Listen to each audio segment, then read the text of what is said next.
Hey, I'm Mike. Hey, I'm Ethan. Hey, I'm Thomas. I watched the first half of Every Time We Say Goodbye. I watched the second half of Every Time We Say Goodbye. And I've seen all of Every Time We Say Goodbye. And this is the other half.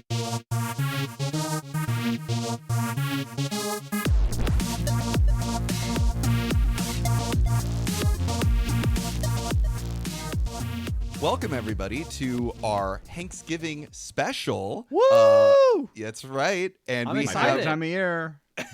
we have back on the podcast on our Hanksgiving special, Thomas. Always a seat Thomas. at the Hanksgiving table ready for Thomas. Last year brought us Dragnet, which was a lot of fun. And now we have a Yes. movie that is a little less fun, but still we're very thankful for. Well, wait till you see the music video I found for this one. Yeah, I would Oh, love that. baby. Oh, my God. Is it in Spanish or Hebrew? That's what I want to know. Yeah, right? Ooh, that's a good one. That's a good instinct. Here's the thing. I never heard about this movie. We're already No. trying to find any Tom Hanks movie we just haven't seen before. And so this was a good example of I'm maybe I don't know, or the one where he's got the dog in it, or the one with the man with the one red shoe. And then Thomas comes in. He's like, how about this movie called Every Time We Say Goodbye? I'm like, I don't know what the fuck movie is. This one is one that most people haven't ever heard of, and it's a very contentious movie.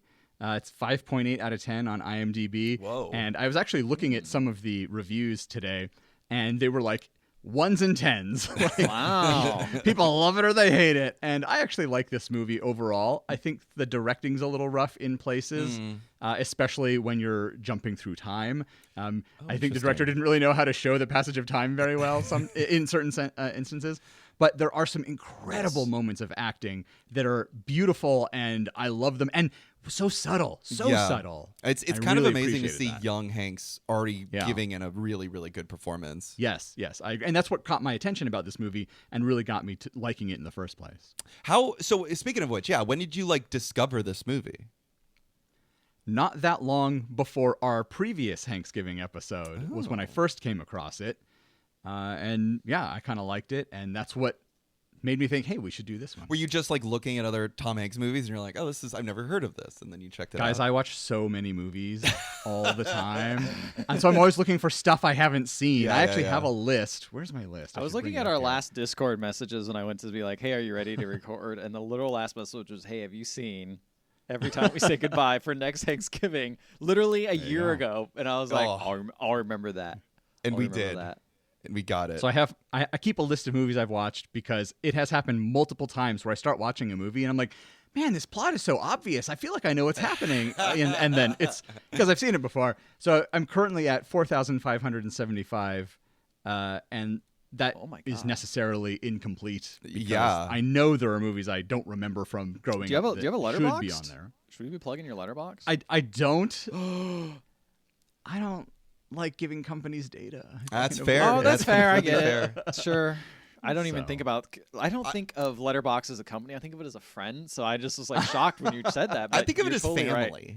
I think of it as family. I'm boxed in And there. speaking of family, let me tell you all about this Orthodox family that poor Tom Hanks has to infiltrate in order to fall in love with. Infiltrate? Is that his Yeah, mission? man. Is that his mission for the government? I never knew what he was actually doing there in my half. So Well, let me tell you about the time it takes place in 1942 Jerusalem during World War II, and he's fighting the Nazis.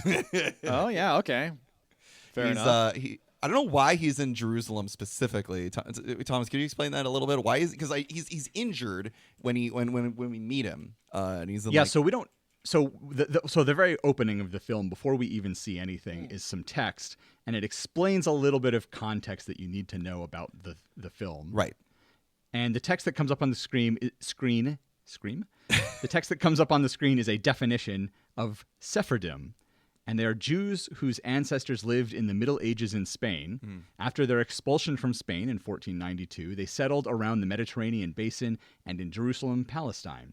They preserved everywhere their own customs, religious rituals, and the Ladino language, a form of medieval Spanish. There you go. And that's the text we get. Yes. And then from there, we fade in on Lieutenant David Bradley, played by Tom Hanks, sleeping in a hospital bed. And he wakes up and he grabs his cane and he heads out onto the balcony And in the distance, we hear the Muslim call to prayer, and we hear church bells, and he's watching the sunrise, and we get a little title card that says Jerusalem, 1942. September 1942. And we don't know why he's in the hospital. We know something's wrong with his leg. He hurt his leg. Yeah. And then this is a really great moment, which actually it gives us much more context later on. But he says this line that's just so great, where the nurse comes in and she's like, "Oh, you shouldn't be up. Get back in bed. You should be resting." And Tom Hanks is like, "Oh, the church bells woke me up, those goddamn church bells." And I'm like, "Oh yeah, church bells can kind of be annoying." But later on, it's revealed that he comes from a family. His dad is a Protestant preacher or something like that. And so it's clear that like church bells just mean something to him that's like, like deep and very ingrained. deeply seated. Yeah. I thought that was really interesting to figure out. So he's given a room. He's gonna be moving out because I guess they're like, "You're fine now. You're all healed I think up." Get out of real here. quick You're taking before up space. real quick before he gets to this room, I do want to point out while he's in the hospital, it's Tom Hanks. He's got to goof off a little bit. Oh So- yes, that's right. That's right. Oh. Because Good he's old got Woody. the cane. It's 80s Tom Hanks. He's so- right off a bachelor party. So At this he's point, coming yeah, I'm like, up- it takes place in Jerusalem. They started with like a whole like background on like the history of a certain kinds of people. So I'm like, I think this is gonna be a pretty serious movie. And then he's like, "So what do you think? Can I dance after this?" And he takes up his like cane. He starts dancing around with the cane. Yeah. so charming. He's already there very winning charming. over people's hearts. Yeah. The audience So that was mostly. cute. But yeah, so then he goes from here. He moves into a room that a friend of his named Peter was renting. But he's not renting it anymore because he's fallen in love with a woman named Victoria. Yes. And we learn a bit about the room. Water is rationed. And it could be clearly like wartime and stuff like that. And so we learn a little bit about Peter. We learn a little bit about Victoria. We learn that, like Tom Hanks, which I will only be referring to as Tom Hanks throughout the remainder of this podcast, is like this guy's Not best friend. David? Is that his name? Yeah. Yeah. Oh, whoops. It doesn't matter. But we find out Hanks is an American, but he's flying for the RAF. There you go. Thank you. So then we cut So, like, we all know what the RAF is, but just in case our listeners don't, what is the RAF? Royal Air Force. the Royal. Okay, Yeah. so that's why his friend Peter is so British and shit, right? Because he's Yes. British. Yeah. Okay, got it. And he's an American, but he's fighting before I think the Americans have actually entered the war. Is that right? And they actually have a little conversation in this scene Oh. where Peter says, "Hey, like Americans have joined, you could go over there now." And Hanks is like, not interested. I don't want to. Yeah. So then we cut to Victoria and Sarah. Sarah's one of the protagonists of the movie. Victoria is her best friend, and Victoria is saying that there's people that are. I didn't know what the fuck the plot this plot was, and so she's like, "People are watching me. People are spying on me." I'm like, "Oh, this is like a spy movie. This is gonna be fun." But no, it's just that Every time we say goodbye, gunshot. it doesn't kind of sound like a 007 film. Kinda, yeah, Every you're time right. We say goodbye. Absolutely, it would be the next reboot of 007 will be that, for sure. But no, she's like, basically what's going on is like she's fallen in love with Peter and she wants to like, go on a date with him, but they're because of like their sort of Orthodox family, people are like looking out for her and watching her and not wanting her to like, date outside of the faith and That stuff. dang Gentile hanging out here. We're also Right. So yeah, Sarah and Victoria are Jewish, yeah, and sorry, yes, that's right. Peter and Tom Hanks are Gentiles, Yes. and not just Jewish. They're like this Ladino Sephardim hyper insular, I guess, because they're protecting their history Holy and land. culture. Yeah. So We're also introduced to one of the worst characters in this movie. I feel bad for him a little bit, though. Not in the first half. The first No, half, not in the it's first half. pretty That's rough. true.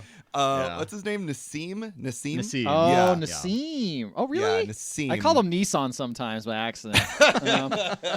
Nassim, Dude's always yeah, going yeah. around in circles. I felt bad. Yeah, I felt bad for him, but I also didn't know the context. Like maybe he's a little creep in the first half, but in the second half, he seems like a bummer. Well, yeah, we'll get to the really creepy line of his. Oh. I have very soon. added a note for that, and it will be read. But we Yikes. first are introduced to Nassim, and at first I'm like, oh, he's like Sarah's boss, because Sarah's like doing typewriting, and it seems like at the front of the room. Boss? And then they're both leaving, and it seems like, hey, do you want to like go to the movies together? And Sarah's like, no, I'm actually going to be hanging out with Victoria or something. Like she's like, I can't do that. I'm not going to do that.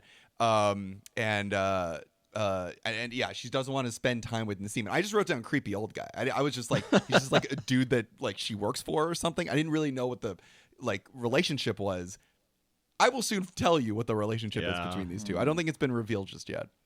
So Peter mentions to Tom Hanks before Victoria and Sarah show up that he plans to marry Victoria. That's his plan. This is at an outdoor cafe. Where they'll be meeting. That's right. Thank you. Yeah, With live music and drinks and food, and a bunch of like army people are there too from all over like the different allies and stuff. I love this band because there's this outdoor cafe with a little bandstand, and this band is there. And as we'll find out throughout the film, it doesn't matter what time of day it is. This band is there, and they are playing, and it's the same people, it's the same woman singing. It really had like a David Lynch vibe to it, didn't it? Like this sort of felt like a weird like space during the day, during the night. Same exact singer. That's pretty weird. It's odd. It's weird. So they're all There are other things like that. Like there's a scene later where Peter and Victoria get married, and there's like the set dressing is so odd. Like there's a part where Tom Hanks is standing in front of this bookcase, and they're just like they're books, and there's like a radio, like a little personal radio kind of thing, and then there's like a present that's also on the bookshelf, and like bottles of champagne, and it's like. They were just like, what are at weddings? These things, are they on shelves randomly? I guess. Well, it's like, it's so obvious that I think all of this was shot like in Jerusalem. Like all this was shot like, like on like, I don't think there was any sets basically. So I'm sure a lot of it was just like, well, we have this room. Let's get married there. Let's put some like, I don't know, some presents, like really make it feel like a wedding, but it's like it's just sort of set. Odd. And same thing. It's I feel like, again, it kind of goes back to those weird directorial decisions I was talking about where it's like, I don't know, this is good enough, whatever. This is not the part that matters. And it's like, details matter though. I was looking through a lot of those directors, like other films, and I didn't recognize any of them. And I think a lot of them are not in English too. So I think this might have been one of his like films he was shooting in English. And I you can kind of feel that like language barrier, I think, a little bit. But I would say some of the directing on some of the language stuff, especially in the English language, I was just like, I don't know if this line is meant to be read that way or if the actor doesn't know it. I will say Tom Hanks does a good job. Tom Hanks doesn't give a fuck. He'll fucking nail that line. But I think anyone else who maybe English isn't their first language, I'm just like, oh, okay, this is a little rougher, but. So eventually Sarah and Victoria show up, and Sarah's very upset to hear about the fact that Victoria and Peter are going to get married. She's very despondent immediately, and she's also upset that she's even there. It seems like Sarah. And then eventually Victoria and Peter go to like dance to the music, and David and Sarah are left all alone. And this scene was really great. Oh no, sorry, Thomas, were you going to say something? I just wanted to make sure. Did we? Because we kind of got off on a bit of a tangent. Sure. Sorry, I got us off on a bit of a tangent there. Just before Sarah and Victoria show up, when Hanks and Peter are talking, Hanks says to him, so Peter says, oh, we're going to be getting married next Monday. And Hanks is like, oh, that's crazy. Like, what are you doing? He says, there's not one single aspect of our lives that we control right now. Like, what are you doing? Yeah. And the idea of getting married just is so out there and foreign to him, right? And of course that comes up later. So well, especially like that time period. Good note, because like Peter's like, we're gonna get married soon, like immediately, and it's you're right. Like they're in the middle of a war. Like who knows what's going to happen? I think he even says something like Victoria doesn't care. Like she loves me. Right. We love each other. If I die, then she'll go off and marry somebody else. Like that's just the way it's gonna go. We're gonna live our life the way that we live our lives. Dang. And Tom Hanks living hard and fast in Jerusalem. and Tom Hanks is like, I don't fucking like that. And so then Sarah and Victoria come, Peter and Victoria go dance, and there's this moment between Tom Hanks and Sarah that's really sweet. It's good acting on either side, I'd say. Where there are several moments that are kind of like ooh, I really like this moment, and this is one of those. Agreed, because they really captured the feeling of two people who are like sort of forced to be in a situation together. And like that already works really well, like that there's sort of awkwardness. But then you do also have to establish that they are gonna fall in love with each other. Like there's got to be a connection between these two. And there's great. It feels real. It does. It's very realistic. Like it's just the right amount of abrasiveness. Of like she's frustrated, she's there. She doesn't agree with what Victoria's doing. Yeah. But also like. Oh, Tom Hanks is like this young, attractive soldier, and he's like, oh, and you can tell the look on his face. He's like, immediately I've just seen an angel. Like she's amazing. Yeah, he's like commenting on her eyes and all that stuff. Yeah. It's very beautiful. It's very sweet. And they immediately like it starts out where they're like, she's like, I don't believe in this, all this sort of stuff. I don't believe in all this sort of marriage stuff. And then even though earlier Tom Hanks was like taking this position against Peter, I think he's sort of like trying to start a conversation and get to understand like her point of view and stuff. And so he takes like a slightly adversarial like argument toward it, but it all sort of works. It all sort of actually starts to like build up and coalesce, and she sort of mentions like her family and all the sort of like limitations that she has and stuff. And then all of a sudden this fucking Australian guy shows up and ruins everything, and he's just like, "Die, mate, can I take this lady away?" I and never dance saw with that her? man. No, you did not. No, you don't. There's a good reason. I'll tell you all about it. Yeah. And so he's like, "Can I dance with this lass?" And Crikey, she's a hot it's one, always the like little things, but it's actually really sweet because continuously people ask if Sarah can do something, and in this is again like bare minimum. Tom Hanks is like, well, it's up to the lady. What does she want to do? And so Sarah's like, sure, yeah, let's go dance or whatever. And so it sounds like the bare minimum to us, but also like in that type of society, it's like, oh no, that's like amazing. That's like crazy. Yeah, she almost seems annoyed that he says that too. I think she kind of hoped that he would like say no, but Well, he suddenly doesn't do that. And that's what I was going to say. This is very anxiety-inducing for anyone. If you're suddenly just like hanging out in the back, and then something's like, "Actually, why don't you decide?" And you're like, "Oh shit, she doesn't even want to be here." Yeah. Sorry, go ahead. That's what I was going to say is. He says it's up to the young lady. Yeah. And he looks kind of sheepish, and he actually refuses to make eye contact with her. Yeah. And she's looking at him like, "What? You're not going to do anything about this?" Like, stop him.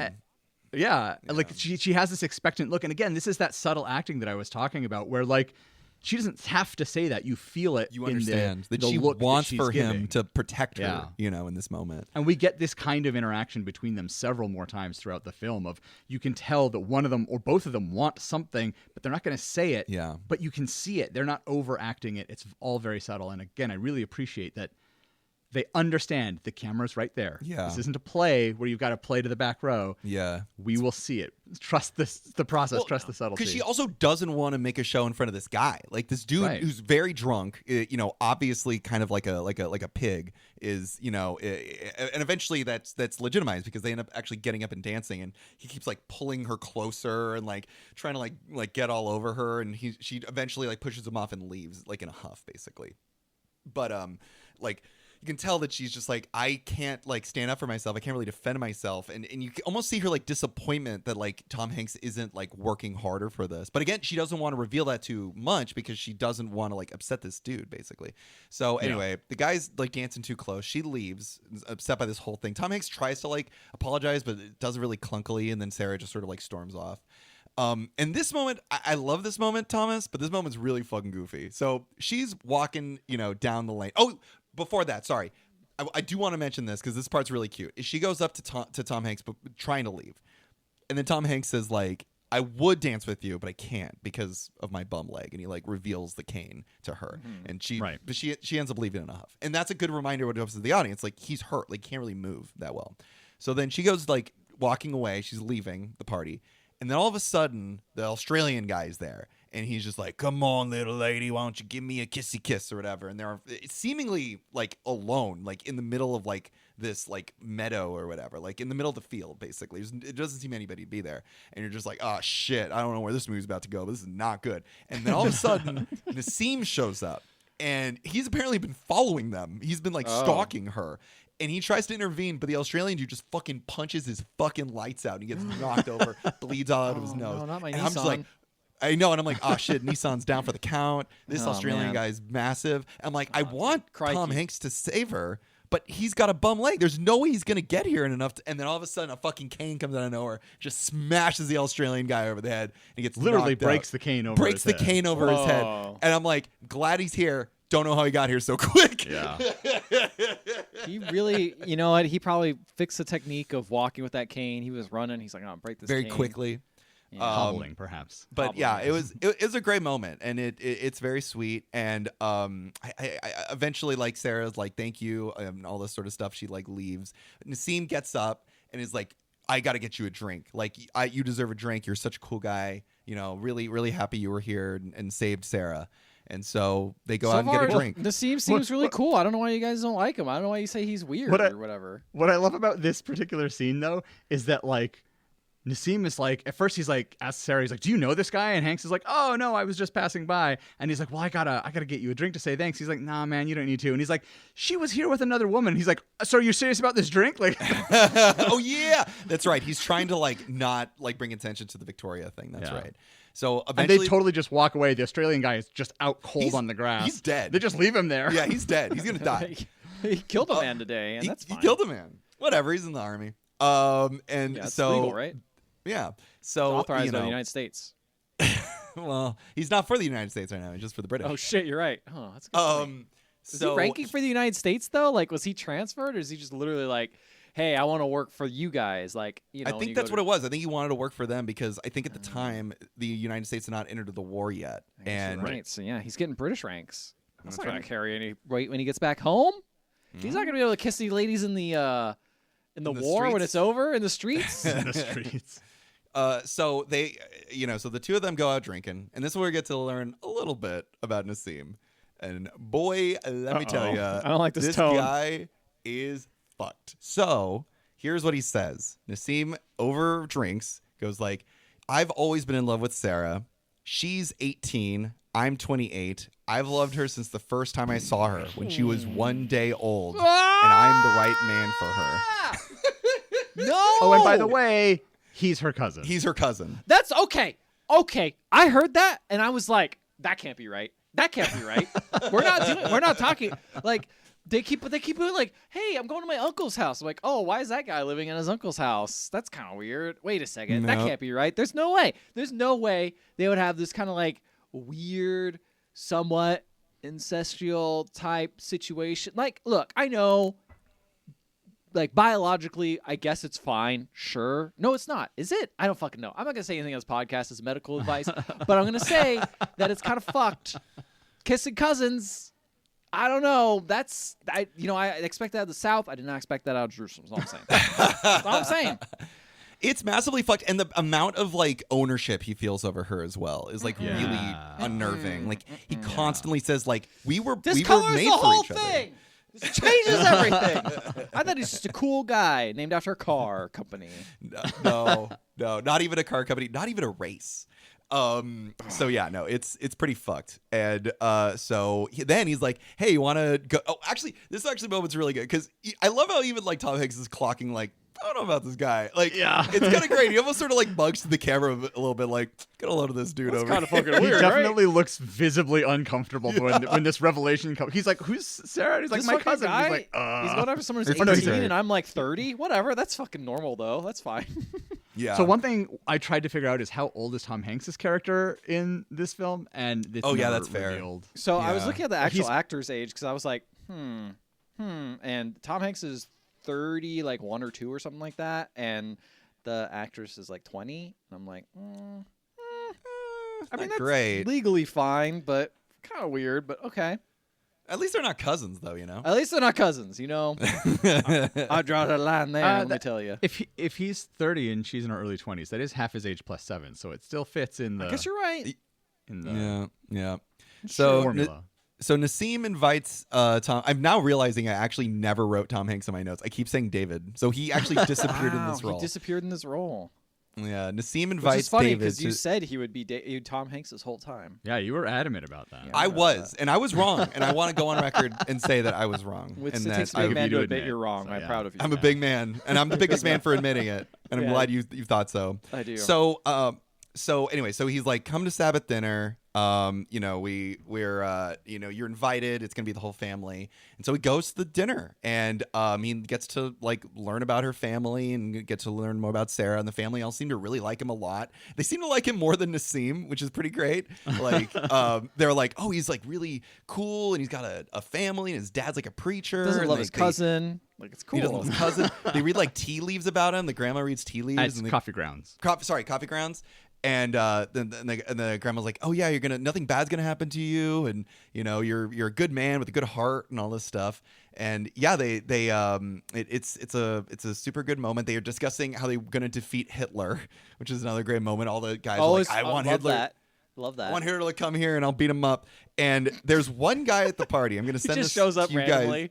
I'm sorry. I'm just imagining like Hitler popping up at like this nice little tea dinner. Just beat him up. Oh, what are you doing here? What is this? Sabbath dinner? I hate this. I hate this. Let's be 9. 9, yeah. But they're all discussing it. They're all going to beat him up. And there's one guy at the table who looks uncannily like Mr. Bean. And I'm about to send a photo to you guys. Yes. I think I know what you're talking about. This guy, I took a photo of him. Yeah. He's dressed like Mr. Bean. He has this weird unibrow. He's yassified Mr. Bean. All right, he's like that. This Mr. Bean is in the porn parody of Mr. Bean. Is what I'm saying. He's flicking that bead as Mr. Bean. So I'm saying. At the table, they do have a conversation and about the British presence in Palestine. Right. And they say they love the British. They love all things British. They name all these different British things that they like. Oh, yeah. So apparently they like Mr. Bean as They well. love this guy is like, have you heard of Mr. Bean? He is my favorite character from Britain. I dress like him. He puts his turkey on the head and he runs around. But yeah, and there's another great moment where this one guy keeps asking David if he knows their family in America, and they're like, oh yeah, like they live in Chicago, and he's like, America's a big place. Like I don't know anybody in Chicago. They're like, no, you would know them. They have this big market there. They have a big like store. And it's like this screams so much of like when I think Americans like talk to people from different countries and they're like, you must know like this one American like that lives there. It's like I live in a big country. I don't know every single person there, It was a really cute moment. It's really sweet. And Hanks plays it off. He's like, oh, yeah, I think I may have heard of them. Yeah. He's really sweet about it. He's nice. And the guy who asked the question, he's so pleased. He's like, he's like, I knew it. I'm so proud of him. So after all this, Sarah's outside. Tom Hanks goes up and talks to her, and she's like, I'm not interested, and I'm not interested in Nassim. Like because he's trying to like go like, you want to like get something like some dinner, like you want to go out for a drink, and she's like, no. And he's like, oh, like you and Nassim, and she's like, no, I don't know what Nassim thinks, but I'm not interested in Nassim either. She's playing like she's really like coming down hard against all that, and she also says, sorry, yeah, go ahead. I love when the grandma does the coffee grounds reading, she says that he's a good man with a very promising future or something along those lines. And so when Tom Hanks asks Sarah out when they're outside, she says no, and he goes, why not? Rumor has it I'm a good man with a promising future. And it's like it's really, another one of those little that's a very cute little flirty things that like is slowly breaking down her defenses. Yeah, that's Tom Hanks' charm. He's gonna hit all of America, but first it hits all of Jerusalem. Let me tell you, it is really sweet because like this is kind of a difficult part I think for the actor playing Sarah to play, because it's like you can tell she's trying really hard to like resist not just like Tom Hanks, but also I think her own feelings for him, right? She's trying to like break herself from that, and she's doing a good job of doing that, while also I think coming across as like, because like I think that could easily come across as like wishy-washy or I don't know, like difficult, but like I think she does it in a way that like makes sense, where it's like you can tell she just doesn't. She wants to focus on herself. She wants to focus on her future, and she doesn't want to like disappoint her family and all that other stuff. In fact, if you think about the situation she's in, there's so many things like from like acting that character. It's like she's clearly has to appear attracted to Hanks, but be holding back. But she has to be doing that in a way that isn't super obvious, because then her family would see that, and she can't be obvious in front of her family. Right. She doesn't love Nassim, but she realizes that the reality is he's probably who she's going to end up marrying. Mm-hmm. And so she's like, but she's also holding out hope for being able to do her own thing. And there's all these different conflicting things. And again, she has to appease her family to a certain extent. And so it's like trying to convey all of that stuff super subtly. It's all through like huge facial expressions and the way that she says, like, she also speaks both Spanish and English in this movie, and I think she does a very good job of acting in both languages, something that like most like American actors can't do, so it's really amazing. It's really fantastic to see. It's a really great moment. And then she says this one line too where she's like, I think he says like, should I ask like your family or something? Should I ask permission? Yeah, he's like, oh, am I supposed to ask permission? Yeah. And she says, she's no. Like, she's like, no, don't do that. She straight up says, don't do that. And then Nassim comes over and fucking ruins the entire like moment. He's like, here's some drinks. I love my cousin. I'm Nassim. Yeah. Well, it's great because he's like, oh, are you hogging our guest? And she's like, nope, and walks away. And he's like, oh, whatever. And so he like hands Tom Hanks a glass of wine, and they're sort of standing there, and they're like, so there's like this real they don't know really moment. what else to talk about. So then the next day, Tom Hanks comes by and drops off some flowers for Sarah's family, for the grandma, and like goes in and meets the family and talks to them, thanks them for, Sabbath and all that stuff. And then he straight up asks, in front of the family, in front of Sarah, straight up asks permission if he could take Sarah out on a date. And the mom is like, well, that's up to Sarah. And I think they sort of mentioned like she's going to be busy this week. And then he's like, the mom says, oh, well, it's up to Sarah if she wants to go out with you. And so he turns from the mom to Sarah. And he says, do you want to go out with me next week? And the mom says she's busy next week. Yes, exactly. Protecting her. Okay. And then he's like, what about next week? And then Sarah's like, I'm busy next week too. And he's just like, okay, well then. And he sort of takes the hint and he's like, well. Well, he kind of looks around and he says, oh, I think I've made a mistake. Yeah. And Sarah's like, yeah, I think so. And oh, I love that line. And it is like, she fucking told you not to do this, bro. But I think he just doesn't know like what else to do this. So then he attends the wedding for Peter and Victoria. Sarah arrives looking very unhappy. And as Thomas says, yes, this is a really poorly dressed set. It's weird. And then after like the whole like reading maybe of the vows, maybe had a poor person. Maybe at a wedding they didn't have a lot of money to scrape together, so they just. I mean, I will say they're doing this without Victoria's family attending. So they probably don't have a lot of money. They're like dressed to set poor because they're poor. I think, but I don't mean like poor as in like, oh, it's shabby stuff. I mean poor as in like. Doesn't make sense. Was there any thought put into where things were placed? Yeah. It's weird. It was about, according to Wikipedia, it's the citation needed. It says $3.7 million was the budget of this movie, so it was a pretty low budget movie. Yeah, for the Splash, which is what he came off of before this. And then after this, Dragnet. So. Holy shit! Yeah, and we've watched all 3 of those movies for the podcast for Thanksgiving. So there you go, guys. Rounding it out here. But this scene is great because she shows up and he notices her, but he doesn't get too excited, and you can tell he's trying to be a little cool, and he doesn't stare at her like he did previously. He sort of looks at her and looks away, and he's building intrigue. Right, and really acting, because like I think he's been burnt, and he's just like, I don't want to make a fool of myself again.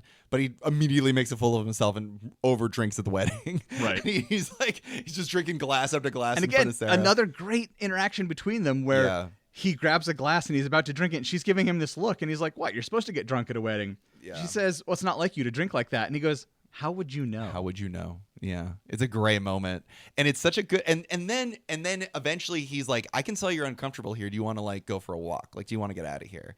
And she's like, "Sure." And then they both leave together, and they go for a little walk out in the daylight together. Sort of talking and catching up. And we learn a bit more about Tom Hanks and his family. When his dad is a Protestant preacher who's a pacifist and didn't want him to go into war. His mom is dead.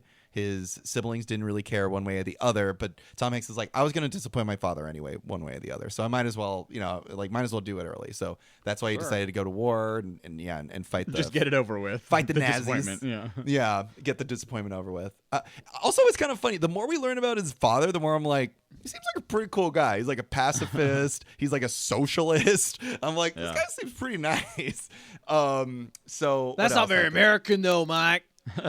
Yeah, that's true. This is another moment that I really like, again, with sort of the acting, the blocking. This maybe the director really had his finger on the pulse of what should happen in this scene.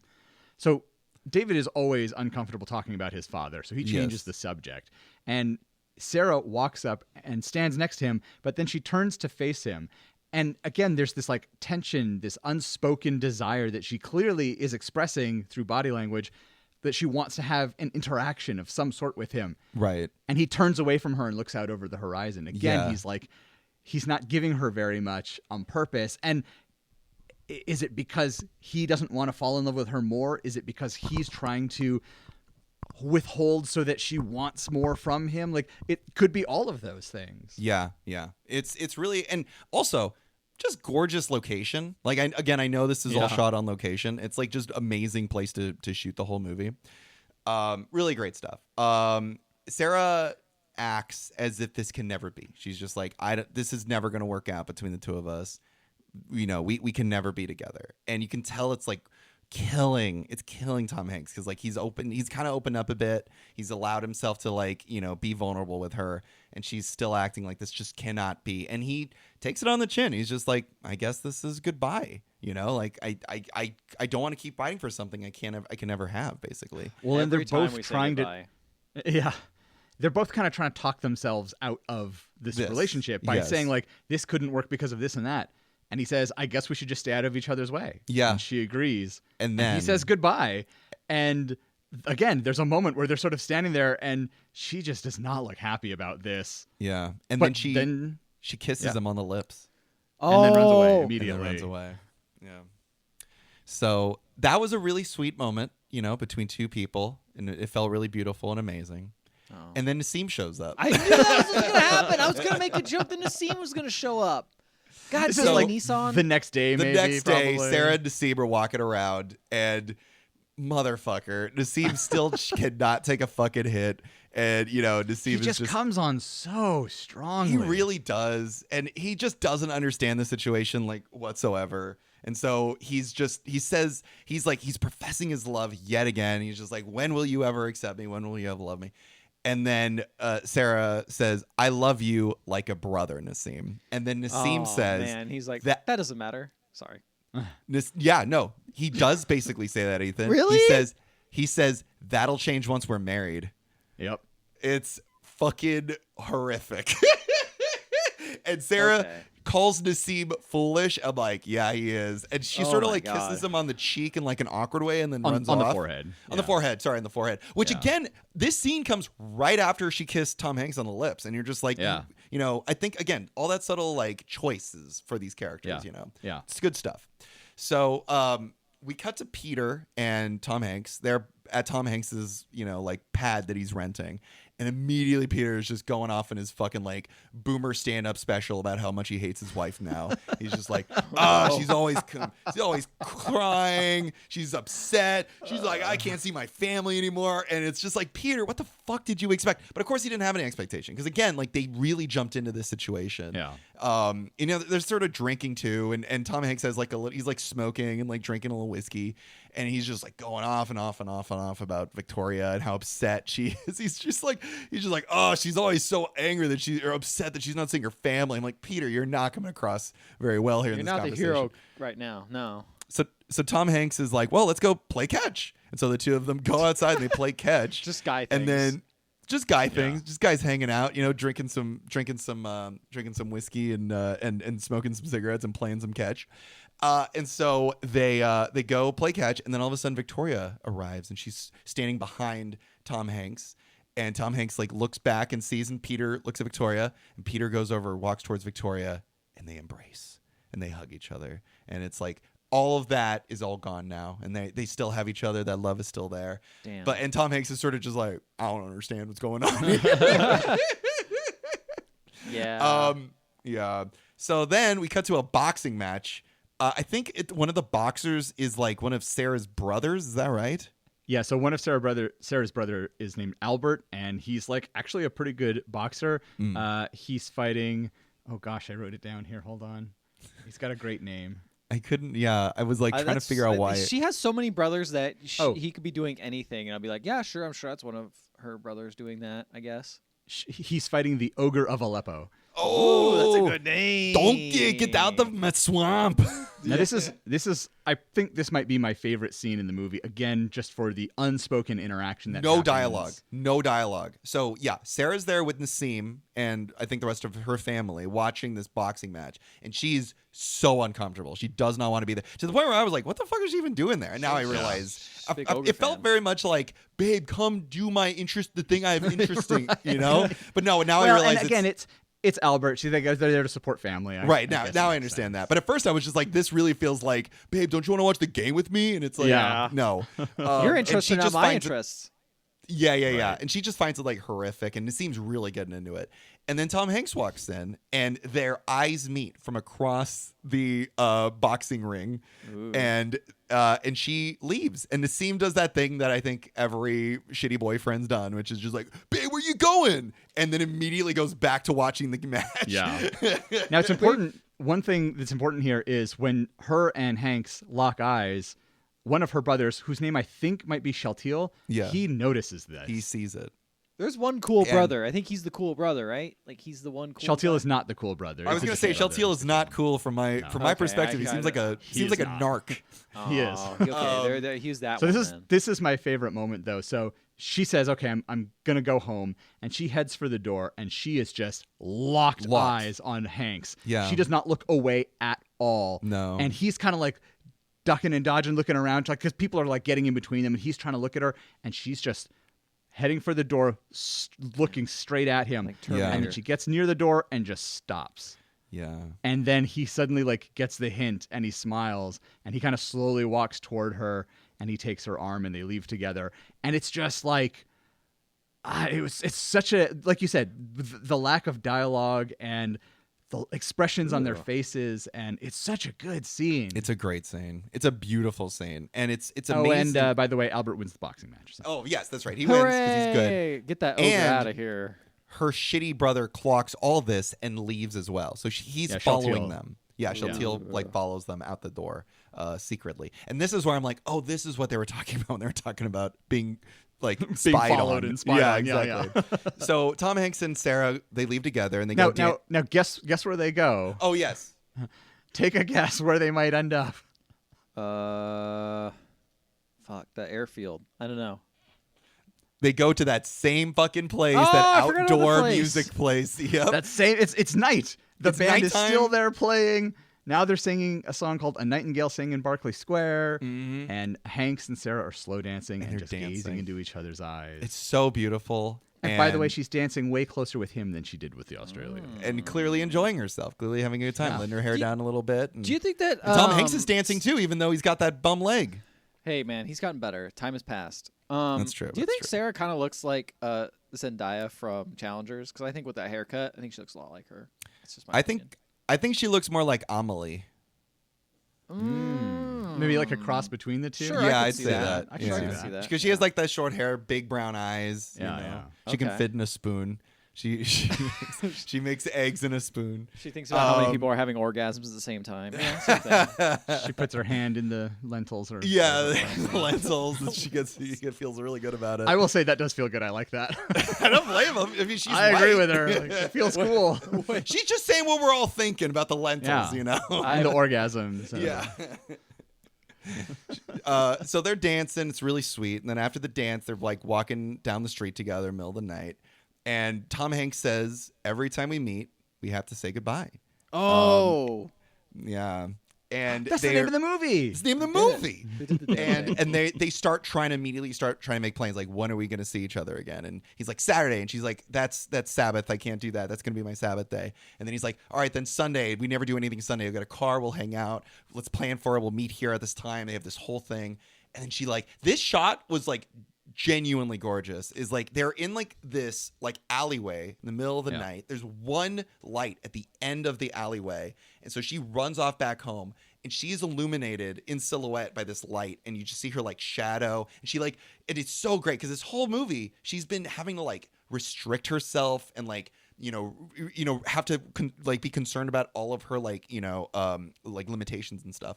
And in this moment, she just like waves over at him, and she's just like waving with such excitement, like she's looking forward to seeing him again. And it's all in silhouette. Free. Yeah, and you see him from behind, and it's like directorially, it's like you're not seeing his face, you're not seeing her face. It's all body language, all the way it's like shot. You understand that like this moment is going to mean something to the two of them, and they're excited to see each other once again, and they're able to like really be with each other. And then Tom Hanks turns around, the camera follows him, and again, it's like it's a great shot. I love the shot. And then there's the guy, the brother, standing right there, and I'm like, man, I feel like I would have seen him. Yeah. He's like right there. It's not that big of an alleyway. No. but whatever, it's fine. It's a great shot. It was a good moment. And so, he saw everything. His was on other things. Tom Hanks was thinking about the next time he's going to say goodbye. Or her. She could have seen him. Like, it's her brother, you know? I suppose that's true. But, and it is worth pointing out, they were hard making out, like, a lot. Yeah. In this scene as well. So, like, Shaltiel has seen that, like, it's not just, it's very inappropriate what's happening here. Yes, exactly. And he's definitely going to narc on her. And so she runs back home, and she sort of lies. She's like, yeah, the fight. was blah blah blah, and I just left and all this stuff. And she's talking to her like her family, her dad and her grandma and all this stuff, and her mom, and and so, trying to play it off like this night was like a normal night basically. So I've been watching this movie on mute, by the way, like the parts you've been mentioning, just kind of like skipping through while you've been talking about it. And I gotta mention, I love the grandma hitting the hookah, dude. Grandma just hitting it, dude. She's just sitting there like, dude, she's like, I'm thinking about this. I know what you did. I know something's up. She's great. I like the grandma. Yeah, I like the grandma. That was, I have to. This was a pretty great moment too, because like she talks to her family and all that stuff, and then in the middle of the night she wakes up and her grandma's awake because her grandma just doesn't sleep basically, and it's like at night.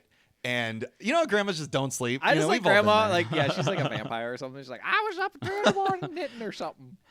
And it's probably one of those things where it's like, well, you might have gotten hungry in the middle of the night, and I wanted to be prepared. I wanted to make you a sandwich. And so Sarah gets up, and they're sort of like, and Sarah, I think she, correct me if I'm wrong, she like gets down on the ground next to her, like a little girl basically, and then grandma's there sort of like petting her shoulder and like being there, a sense of comfort, and it's just like something's on your mind. And she lies at first, says there's nothing, and then Sarah eventually reveals like she's in love with this boy, the boy that came over, and it can never be. It sort of just like explains all this to the grandma, and the grandma doesn't. Sorry, yeah, good. I was just gonna say, I think what you were about to say, which is that she empathizes, but she's like, I don't have any advice for you. I don't know what to say. Yeah, but she doesn't judge, which is great. Like, but it's clear like she has an opinion, and she could easily like say, here's what I think you should do, but she also has a place. All the women have a place that they feel they can't break out of. Yeah, fair. even her as the matriarch of the family or whatever, with kind of nothing to lose. Yeah, she still doesn't feel like she can be there for her. But it never seems like she's passing judgment. It does seem like she understands. It's a great moment. It was really beautiful. She doesn't tell her, no, don't see him, don't do it. Yeah, exactly. So then the next day, Sarah seems a little bit nervous and concerned about all this. They get in the car and they go driving. She's a little quiet. But then it's a beautiful date.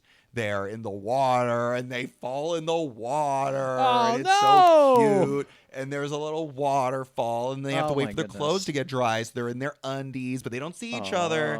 And it's a really like sweet moment between these two people, and we learn a bit more about Tom Hanks's family. He opens up a little bit more about his dad. He says his dad's a socialist. And, he talks a bit about, his belief in everything and God and stuff, because he's sort of, obviously the two of them are obviously like Sarah's obviously religious and all that stuff. And obviously her father is too. And so she's just like, well, what did you, why didn't you like, what did you see eye to eye about your dad about? Like, he's a preacher. Like, what was wrong? And he's just like, he's this great line. This is the line that my half ends on. He says, I think God has a lot to answer for. And it's like, yeah, you're in the middle of World War II. I kind of understand what you're saying, man. Yeah. It's a great moment. It's a very human moment. He also says, thing you didn't mention that I love, that again, another really subtle moment of acting. It's like so subtle by Hanks that maybe you missed it. I don't know. Probably did, yeah. So when they're still kind of half dressed, there's this kind of protruding rock, and they're sitting on opposite sides of the rock so that they have privacy. And he's kind of like putting his socks on, and she's like putting her dress back on, and he stands up, and they're sort of talking on their sides of the rock, and he kind of like tries to peek around the rock and see if he can see her, but he clearly can't, because he kind of turns around and almost does like an aw shucks sort of motion with his. But again, it's real subtle. It's kind of a cute little detail. Well, even another detail I kind of didn't mention too is they mention she mentions like what this place is called, and she mentions like a name that is like biblical, and he goes like, oh yeah, that makes sense, and he like mentions where it's from and like the etymology, and it's like, well yeah, he would know this because his dad was a preacher, right. Like he's very well read on like the Bible and all that stuff, and I think he even says something like, oh yeah, that would make sense, like all the places around here are biblical, right? Yeah, which is a great line. It's a really cute line. But yeah, that's the end of my halves, Ethan. Okay, yeah, sounds good. The first thing I come on is I hear him saying, my dad believes the world is a just and merciful, but it can be remade right in his image. And I don't think you can change the world. Not much anyway. And then they smooch a little. And I'm like, oh, okay, this sounds like it's going to be a heavy-ass movie. Let's go! So then she's driving her back, and he's like, oh, you can't go home looking like this. You said that. She's like, no, you're right, I can't. And I was like, what do you mean? She just looks like... I don't really understand what's wrong with her, but okay. You don't understand at all. I don't understand at all. I will say she does not look particularly disheveled. Yeah. Oh, really? She looks like if she kind of just like fluffed her hair a little bit. She'd be fine. Yeah, and I was just like, oh, Yeah. okay. And so that's the thing. Bad. So he's like, all right, well, I'll take you back to my place, and you can have a bath. It's completely private. No one will disturb you. I'm not going to go anywhere near there. And she's like, okay, I'll trust you. So she does that, and she goes, takes a bath, and she comes out almost like a second later. Like, this is one of the things that you mentioned earlier, like the time skip makes no sense, because it's almost like Tom Hanks is just like, well, I'm going to look out the window now. And then he turns around again. She's already done, all done. Yeah. And maybe she just fluffed up her hair. I mean, that's the thing. that's all it That's the needed. thing is she looks almost exactly the same. She doesn't look any it's different. true. And then they give him a smooch, but then the smooch gets a little hot and heavy. It gets a little crazy there. A little like, oh man. So they go to their bed and they start doing like kissing real hard. And I'm like, this is a long scene. This is a long scene. And I was like, this scene is going to be long. And then they're about ready. Like, she starts to unbutton her shirt just a little bit. And then she's like, I can't do this. You're going to be angry, but I can't do this. I got to go home. I'll see you tomorrow. And he's like, I'm not angry. I'm chill. It's cool. It's cool. He's a cool guy. He says, thinking like, next time. Next time, maybe. That's one of the subtle acting things you guys are talking about. Is next time you can hear it. He's like, it's all right. Next time's good. I'm not going to say There that was a loud, lot of but licking his lips, huh? licking his wasn't lips. there? Yeah, exactly. He turned into a cartoon wolf with the Right. short suit on. Yeah. So he's like, all right, I'm going to come back tomorrow. And suddenly, dudes break into the house. I'm like, what the fuck is happening? Dudes break into the house and steal her. They grab her, and she's like, and they fucking beat the fuck out of old Tom Hanks. And I was like, It's what? all her brothers. It's all her burst brothers. in, They steal her and back. Albert comes over and knocks Hanks out. Holy Knocks him out shit. cold. Knocks him out Holy cold. shit. And the I was great, not expecting I guess this. the caretaker of the place, like some old lady with gray hair, comes. He finds him on the floor. Like, oh my God, Lieutenant! Ah! And so then, back at her place, they all interrogate her. And The whole family's there. This is a family whole issue. entire The family. family is there. interrogation. All the And they all brothers, the interrogate her. parents, everyone's there. And I was like, oh, okay. And I was not really paying attention to the language they were speaking because I didn't know. I was like, oh, it's probably Hebrew or something. And then suddenly I started understanding it, and I was like, what the fuck is going on? And then I didn't that understand it. Duolingo's paying off. And I was like, oh. And so I was like the whole time like, do I really not? I thought I understood Spanish because I realized like they took Spanish, or they do Spanish. But then I didn't understand all of it. And I realized now it's the Judeo-Spanish. And I'm like, oh, that makes a lot of sense why I don't understand like 50% of this. Except I do like understood the moment. Nissan, I could understand 100% because I don't think I don't think he really speaks Spanish. I think he was really enunciating things. But that was a wild time for me. That was a wild I do enjoy a moment where Ethan's watching this movie like, do I know Hebrew? Yeah. I was like, what's going on? Why does it sound the same? That is amazing. I love it. But yeah, they're all so like I don't know who these people Spanish are. the base of Hebrew? It was very confusing. And then I was just like, what are all these Spanish people doing here? Because I didn't know the context of like what. Yeah, you what? don't know. You didn't get the intro. No, like I didn't we get the did. intro because it's very confusing the whole time until you literally explained it now. Yeah. But yeah, so they said, so they're like, what did you do? What did you do there? And one of the brothers is like, answer me, you bitch! And he smacks her across the face. And Jesus. I'm like, oh my God. So the mom God. comes out and is like, tell me.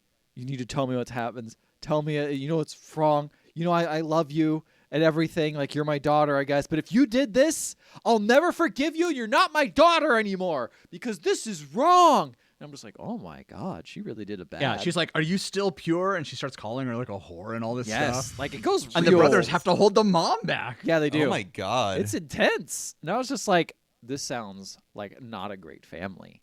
So I don't know. This is the first time I've Grandma's seen them. still cool. Grandma's still cool. Yeah, Grandma wasn't calling her a bitch and slapping her around, anything like that. So she's all right. She's too busy smoking that hookah. So they're all mad. He's like, you're like, I can't believe you understand. She loves an American. She's like, you don't understand. And I'm sorry. This is her talking to her dad. Her dad is a little bit more chill. Well, like he's a little more is this after reasonable. everyone leaves? This is that you're after everyone talking about? leaves. Yes. Because I do want to point out right before that, one brother does stand up for her. That's I think his name is Joseph. Joseph, he was the one cool one. And Yeah, they all he's were the like, cool you're a brother. dumbass. That's what they say to him. Yeah, basically. yeah, they all turn on him. They turn on him. And then the dad sends everybody out of the room. Yeah, he was like, what's the problem? He just likes her. I mean, he seems like a nice... We all liked him. Like, he was cool. He was like, get the fuck out of here. He's a Gentile. And they're like, all right. But the dad sends everyone out of the room and is like, listen, there's like... I know you sound like you love him. She's like, you don't understand. Like, all I do is think about him. And he says something along the lines of, a lover is always better than a husband.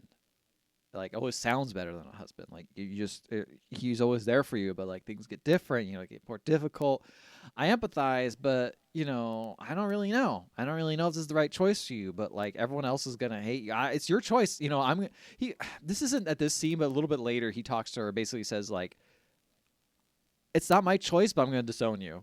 And I'm like, after all this like kind of level-headed talk, it's just like you're not gonna be my daughter anymore. Like he's very mad. It's funny. Level-headed is exactly what I wrote down too. Like especially compared to the scene right before this, where everyone's yelling and slapping.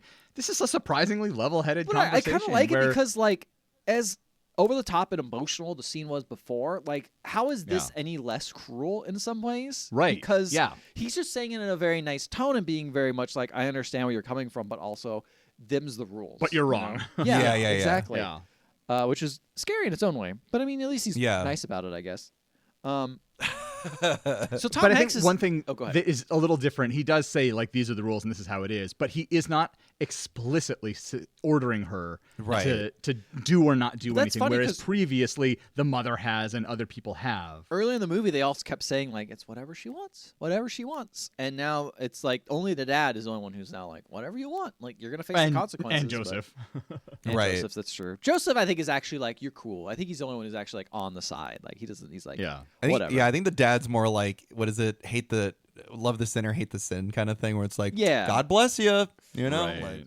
Gotta do what I gotta do. So then Tom Hanks is talking like to Victoria and Peter, and she's like, what are they gonna do to her? Like they just fucking kidnapped her and like they beat me up. Peter's like, you got a big shiner on your head, ha ha. And it's like, shut up, what's they gonna do? Victoria's like, they'll scream a lot and at her and then maybe beat her up. And he's like, beat her up? What are you talking about? And he's like, yeah, it's fine, just a couple slaps, just normal stuff. He's like, oh my god. He's like, well, maybe I should go see her soon. He's like, no, you got to do something after a week, says Victoria. And he's like, Peter's like, he doesn't have a week. They're pulling out. They're moving out of Jerusalem. We're going to go to Egypt. We're going to go to Egypt in like a week. Day after tomorrow. Day after tomorrow. Whoa. And Victoria's like, oh, well, you can't do anything. And Peter's like, whatever. He's going to come back. He'll figure it out. He'll send me the, oh, no. Peter's discussing the kind of the weird thing about like, Victoria's left and is now like, oh yeah, we're getting divorced, by the way. And Peter's talking. Well, so the news about pulling out the day after tomorrow, that's not only news to Hanks. Oh, that's news to Victoria. You're right. She's like, whoa, hold on, you're leaving? I jumped ahead. Yes. And he's like, yeah, sorry, our company's got to go. Yeah. He's like, we got to do something. He's like, well, she's like, send me to England, or I'll go with you to Egypt, or you give me a divorce. And yeah, so it like kicks off an argument between them. Yeah, and then eventually they go off to fight, and Peter's like, "Hey, why don't you sleep on the couch in case the brothers And he's like, "Yeah, good call." And Peter's like, he's like, "Hey, so like, why don't you just send her to England or whatever?" He's like, "My family will not like her," and I'm like, "Oh, okay, well, that's cool. It goes both ways, the shittiness, I guess." Right. But good thing you guys got married. Yeah. He's like, "My plan was." I like how he's like, "Who here. cares if your parents don't accept you, but if my parents don't accept you?" Well, he's gonna move down here, so it wouldn't matter. He's just like, I'll never see my parents again, which I guess is one way to go about that sort of thought. But anyway, Sarah wakes up the next day and is like, hey, where are my clothes? And her mom's like, you don't need your clothes. You're not going anywhere. And she's like, oh, really? It's like, yep, you don't need anywhere to go. You're not going to meet anyone, so you don't need your clothes. Just stay. Why don't you stay and rest this whole day? And even at this moment, everyone is kind of like looking at the mom and is just kind of like silently just like, I don't know about this. Well, because the mom's being super shitty. She's like, unless you want to go outside naked, and it wouldn't surprise me if you did. Yeah. And and everyone's kind of looking at her like, yo. Like, that's kind of But they don't say anything. No, they don't. They all look uncomfortable, but no one says anything. Because, yeah, like you said, matriarch. Speaking of which, they're all all the ladies are hanging out, waxing their legs together. And it looks Except like. for Sarah, of course. It looks like a very annoying process. And then someone's at the door. Waxing your legs is a no-knowing process. Well, especially in the 40s. In the 40s, it's especially annoying. So then, knock on the door they hear, and Clara, when the sisters opens the door, and it's Tom Hanks. He's like, "What's up? Give this letter. I need to see Sarah." They're like, "No, you can't come in here." Mom's like, "No, you're not gonna come in." And he's like, "Well, give her this letter." And he gives her the letter. The mom just rips it up immediately in front of him. And he's like, all right, well, I got to go tell her something. And he just like barges in. They're like, no, we'll get your brothers. We'll get her brothers. They'll come kill you. And I love the look on Hanks's face when he barges in. He has this like, for fuck's sake, like he's over this bullshit. He's over this shit. He's like, this is stupid. No. So he starts yelling. He's like, I'll come back tomorrow. I'm leaving later. I'll come back tomorrow. Please see me. And all that stuff. And so he storms off and leaves. And she's kind of in bed. And she kind of wakes up to go see and tries to find him and yell at him. But he's already like really far away at this point and leaves because he's just like, I sent my message. She heard it. It'll stop. But her cool brother comes in and is like, what happened? And they're like, we're not going to say anything because it's awkward. It's awkward. But, cool brother's is a cool guy, so he's going to help. Because she then, later that night, uses some bed sheets with her brother's help and to make a ghost character. Makes a ghost character. And she scare her parents. Her mom has a heart attack. And she would have gotten away with it, too. Yeah. No, she uses bed Grandma sheets. Rosa just still on that hookah. She's living her good life. She's still alive. Not scared by any ghosts on that hookah. No. She's seen it all. She's seen all that shit. So she sneaks out with a classic tied up bed sheets, gets down there. It's like, I don't have any clothes. And her brother's like, oh, I don't have any clothes. But like, I he couldn't had tried find to them. get her clothes for He tried to her, get her but he got clothes. caught by the mom. Yes, Got it. So he got clothes from a friend, basically. From And- his girlfriend. So Which I think might be one of the reasons why he's more chill. maybe that makes sense, but also because he's been laid. I was listening to it. And it just said friend. It didn't say girlfriend, but maybe that's a mistranslation by me. I don't know. But yeah, I don't know. Now I need to go back and listen because it was subtitled. The subtitle girlfriend, did but say girlfriend, yeah, but I was like, that's not But what you they know say. Spanish, and you know. But it I didn't don't know say girlfriend. Traditional I know enough Spanish. Spanish to know. So I don't know. Maybe they changed wasn't it. listening. I don't know. Anyway, doesn't matter. I should probably not get into that sort of thing because that just throws off what everyone else experiences, which is reading the subtitles like a normal person. Yeah. So then, let's see. It goes out to the bed sheets, and they do meet up, and he comes back into his house, and the old lady's like, a young lady was out here, and she wanted to be let in. He's like, oh my god! And he runs in, and they embrace, and he's like, I almost went out and got drunk instead. I was trying to forget how much I loved you, and then I can't believe you walked out like this because she's kind of dressed. I don't know. She's dressed normal to me, but I guess it's very seductive. It's very little revealing, promiscuous, I guess. Yeah. Doesn't look like it to me, but whatever. Well, I mean, she's kind She of has wearing barefoot. like a skirt, and she's barefoot, and the Hang on, shirt doesn't like really fit quite right. yeah, it's a little Yeah. big. She's just dressed. I don't know. She looks normal to me. She's not wearing shoes, so I guess yeah, that's it's funny. It's funny because everyone like comments on the way she's dressed, and I felt the same way. I was like, I mean, it's fine, I guess. That's I the don't same know. way with her being like, I can't go home like this, and I'm like, Right. okay, sure. But he even actually, I think, thinks the same thing No, because he he says, mentions "Damn it, Yeah. why can't you look terrible? I've been walking the streets trying to convince myself I wasn't in love with you, And you're still and then so I come back here and adorable."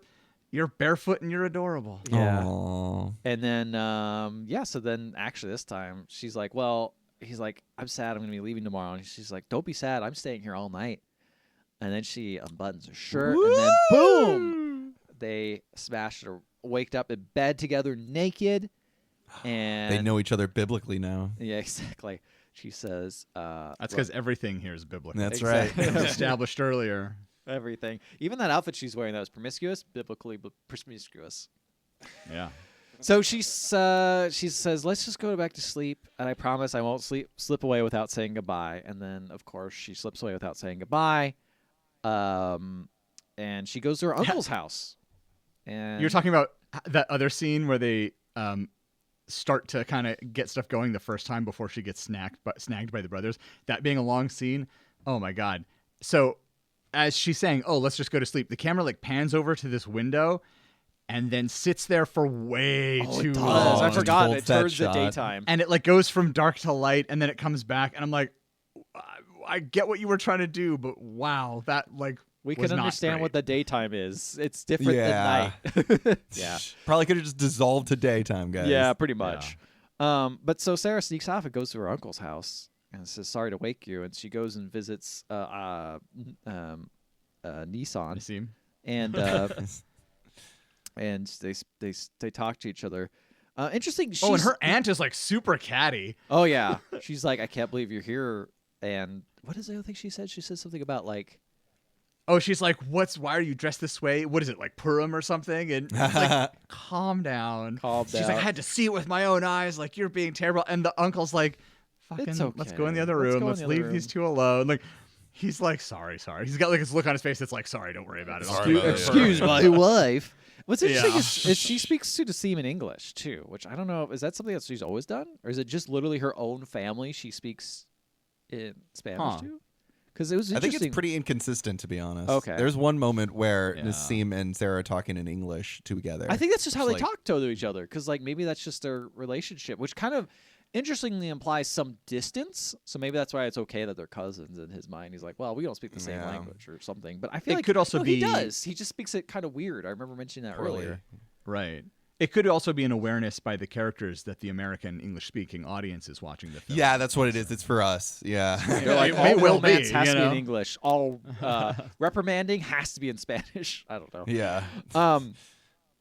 So yeah, he talks to her, and she's just like, listen, honestly, if I asked you today to marry me, would you do it without thinking? He's like, I think I'd be a good husband. It's like, no, it's not the question. He's like, yeah. He's thinking. Yeah, and she's like, so like, even if something like happened between me and Tom Hanks or anything, he's like, oh no, I know nothing happened. It's cool. All I know is that I love you, and that's what matters. And she's like, well, what if I don't love you? And he's like, oh, like not even a little bit. And she's like, he's like, that's okay. It doesn't matter. I have enough love for both of us, and I'm gonna be a great husband. And you eventually maybe will love me at that point, and it's gonna be awesome.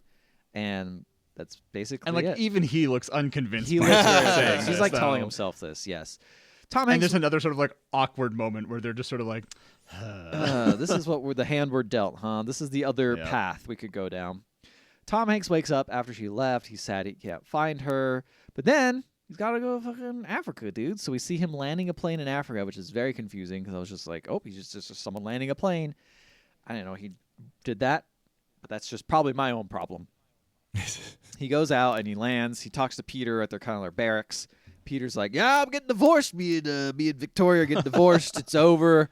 Yeah, dude has had an entire fucking relationship over the course of like a month. Yeah, because Tom Hanks at this point is just like, I want to go back to Jerusalem. We're gonna spend 2 days traveling and just for 1 day of Jerusalem. And Peter's like, I don't want to fucking do that shit. Let's go to like Alexandria on the beach and like chill out. It's gonna be awesome.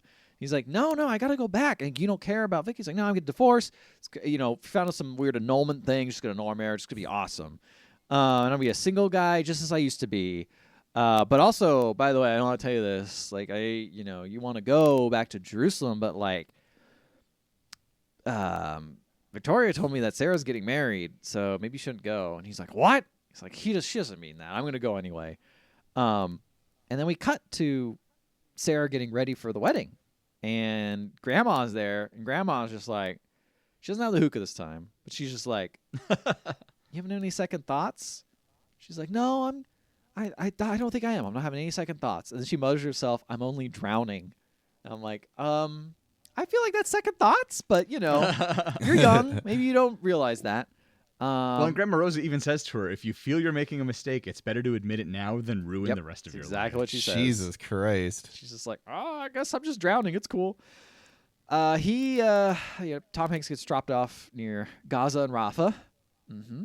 And then hitchhikes over there the rest of the way to Jerusalem in just a random car. And I guess they're cool with picking him up.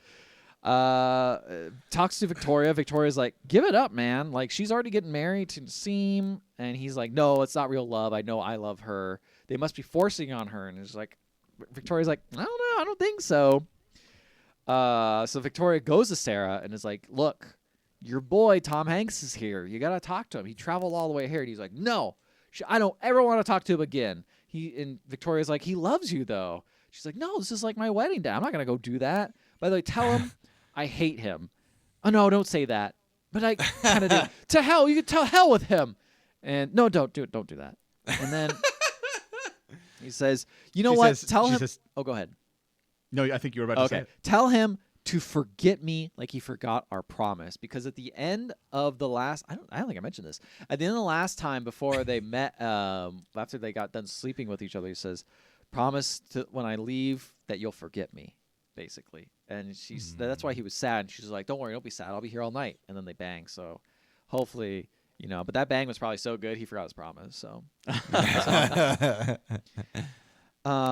Sarah, he goes to rest somewhere, but I guess Sarah's dad sees him with Victoria and is like, oh, that's kind of weird. What's going on? Yeah, he and Victoria are kind of walking just away. walking around. It's that same alley from earlier where there was that great shot. So they're walking away from where Sarah's house is, and they round a corner. And it's actually a shot that almost kind of mirrors that other one. And this is during the day now, though. And Sarah's dad sees them, and he's like, oh, wait, that's the American. Yeah, he knows something. And then Victoria and, Tom Hanks commiserate a bit. I almost thought they might have been almost some like chemistry going on between them, maybe, but didn't seem to pan out. It was a little weird the way that scene was. They're just friends, guys. They're just very friends. close also, friends come getting on. wasted together.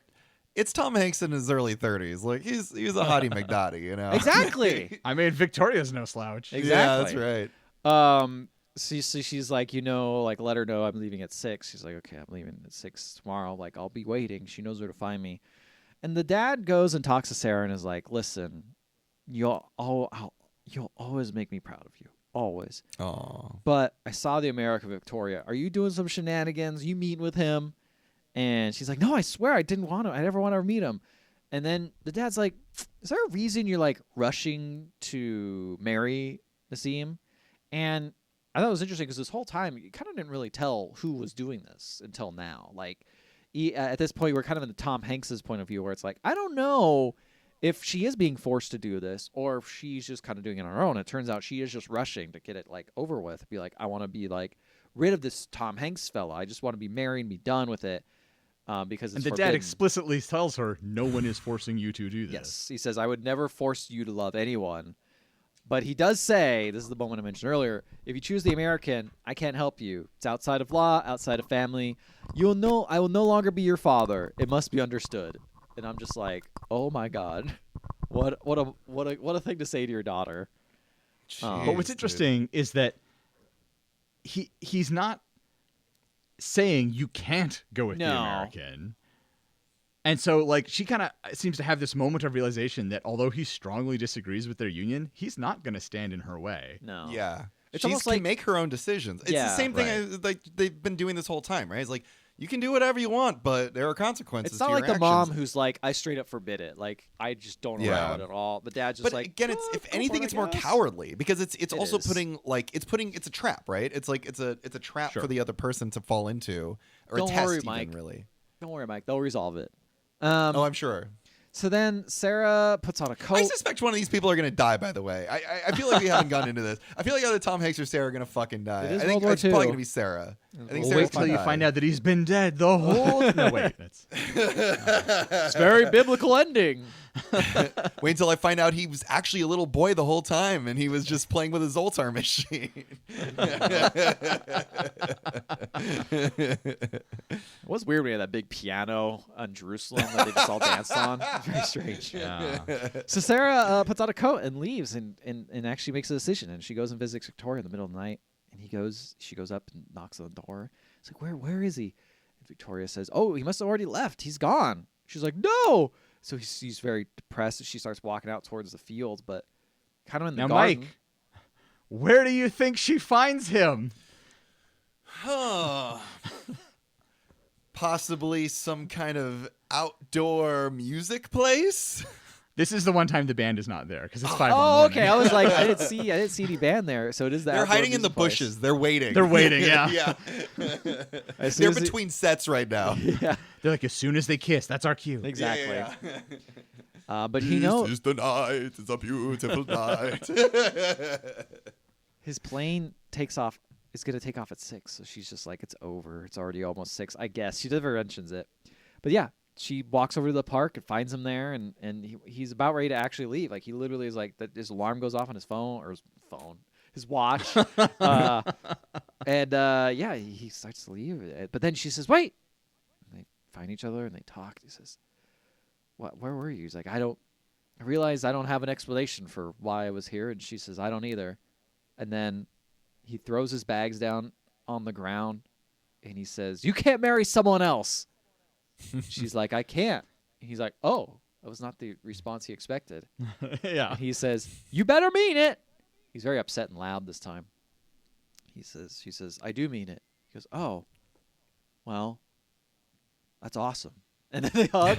And then he's like, awesome. He doesn't Verbatim. say that. That's a line from the film. Totally tubular, Pretty bro. sick, bro.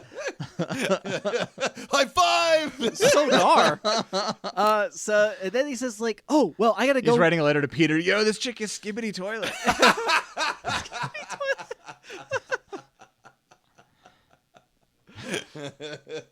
Because all our Gen Z. Or She's Gen not all Alpha. Ohio like your wife. No, Victoria, Ohio, Victoria. So yeah, It's giving. It's giving. It's giving love. Yeah. Mike, it's giving Yeah, love. it is. And It is, it's giving she love. says, "Where can I write you?" He's like, "Don't worry, we'll figure it out." Actually, I need to write you. And I'm like, "Do you know where she lives now? Because I don't think she can live with her family anymore." And they start Yeah. making the That's a good process like, point. "Can you come to me to the plane?" He's like, "Yeah, I'll follow you to the plane." And she's like, "I don't know. We'll figure out how we write and all the logistics later." But he's at the field. He gets in the plane and he waves goodbye out of the plane door, and then she waves, and then that's the end of the movie. That's it. Wait, really? Yep, that's it. And the song from earlier, A Nightingale Sang in Berkeley Square, is playing. Yep. It's the same woman who was singing it before. She's singing. Oh, I would have loved to have seen the band there on the I airfield. know. That would've been yeah, but it's amazing. in their minds now. It's just, Yeah, that's the thing It'll is be they stuck in never. their minds forever. I think the point of the movie is it doesn't matter. Fuck your family, dude. It'll work out. Yeah. You don't know what the Yeah. fallout's like. It doesn't matter. You just know you'll somehow make it work. You don't even know how you'll write.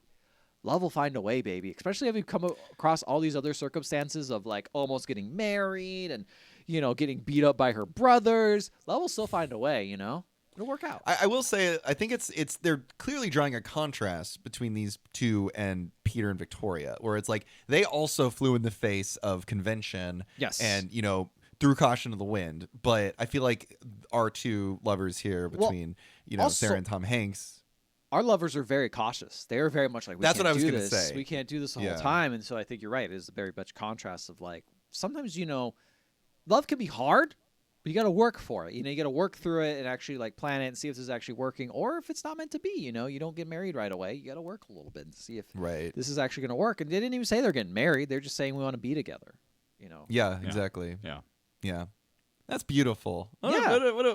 I truly thought this was going to have some kind of horribly tragic ending or something. I was truly No, it's just expecting a nice, it. sweet little. Well, romance. after the credits, we see his plane crash. No. I knew it.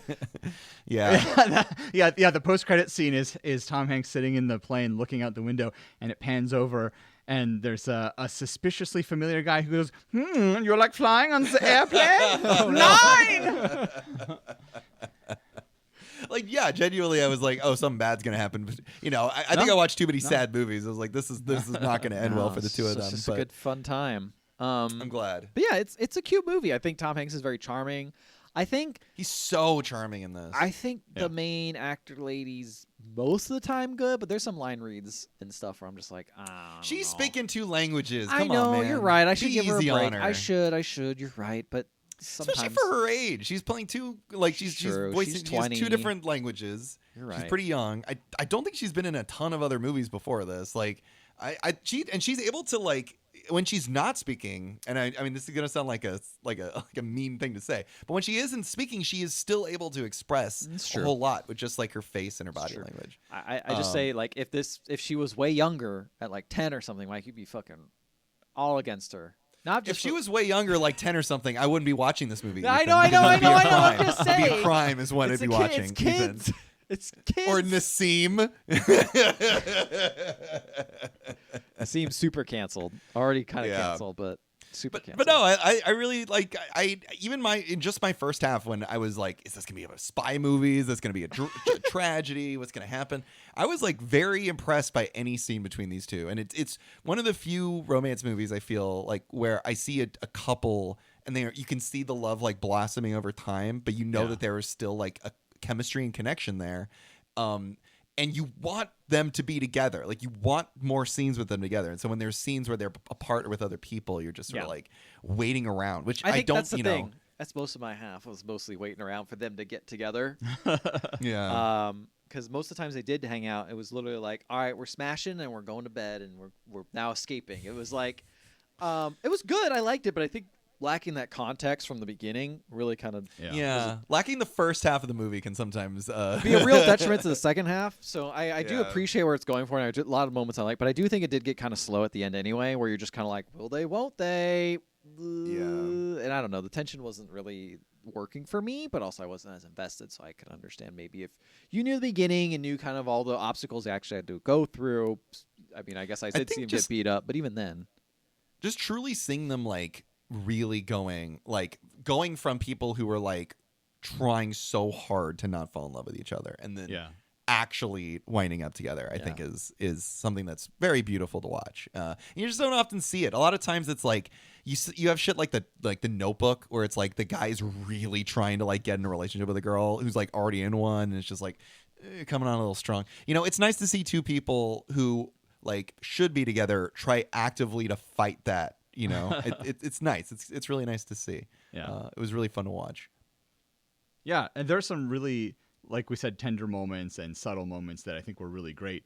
And I think, sort of to Ethan, what you were saying about, some of her acting is a bit rough, because we see some really good moments of her acting. I have to wonder, is it her, or is it the director has like an idea in his head and he's trying to get it from her, but so it's like maybe a miscommunication between what she thinks the scene should be played out and how that director wanted it played, or I don't know, And that's fair too. I mean, they should have just asked her what she wanted, There you go.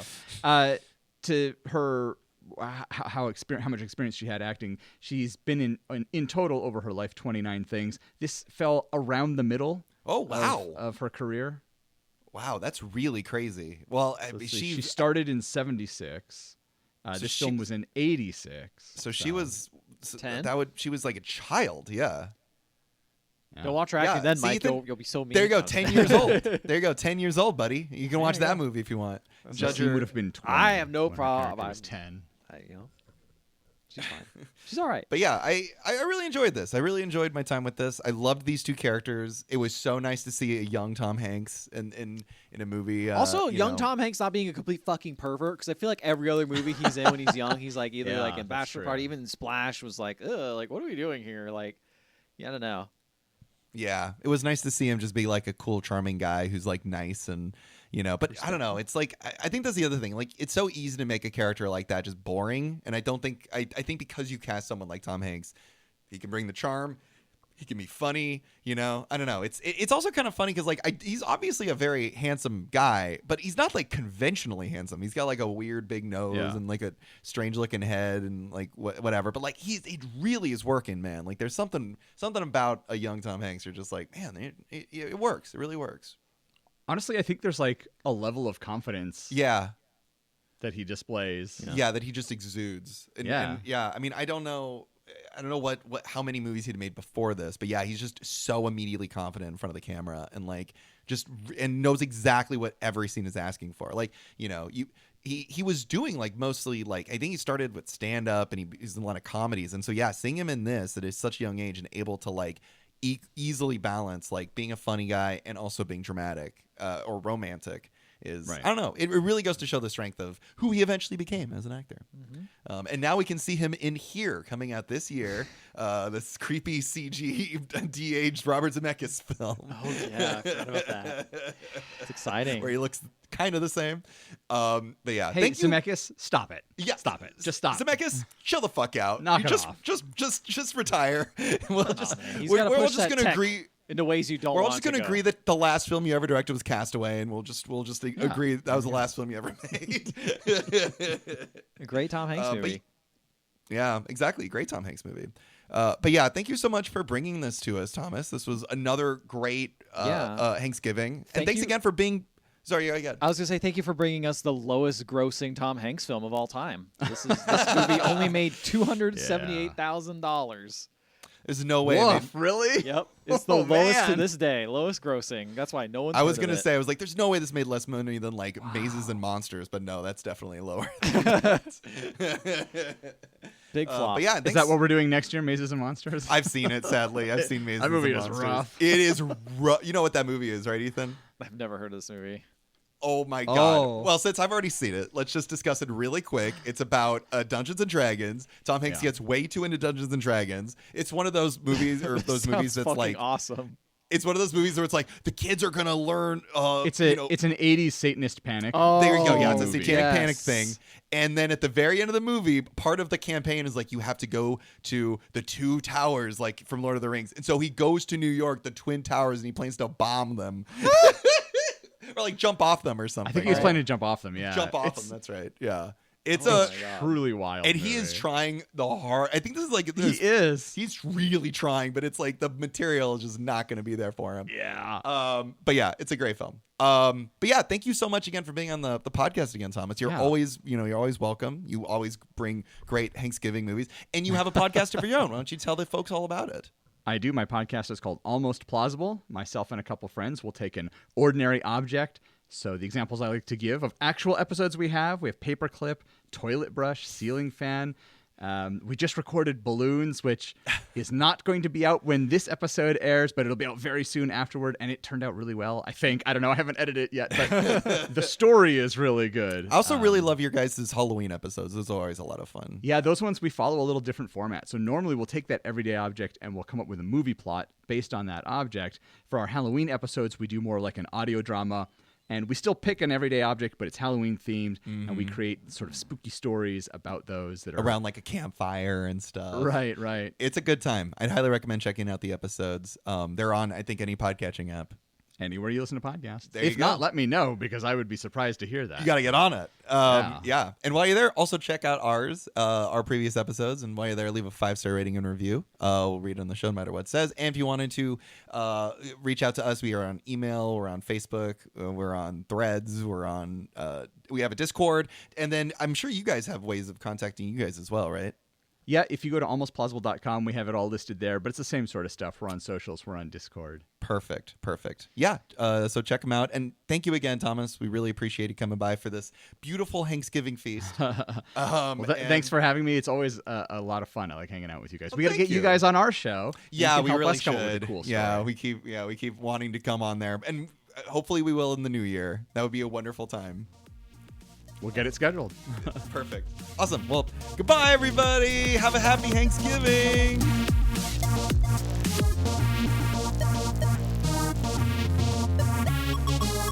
I was looking at Mazes of Monsters. I don't think would count because I think it's a TV movie. It's a direct-to-TV movie, so movie. we'll never know how much money it made. So maybe that wasn't worse. Yeah, that's a fucking rough film. It says David Wallace in it. Wow.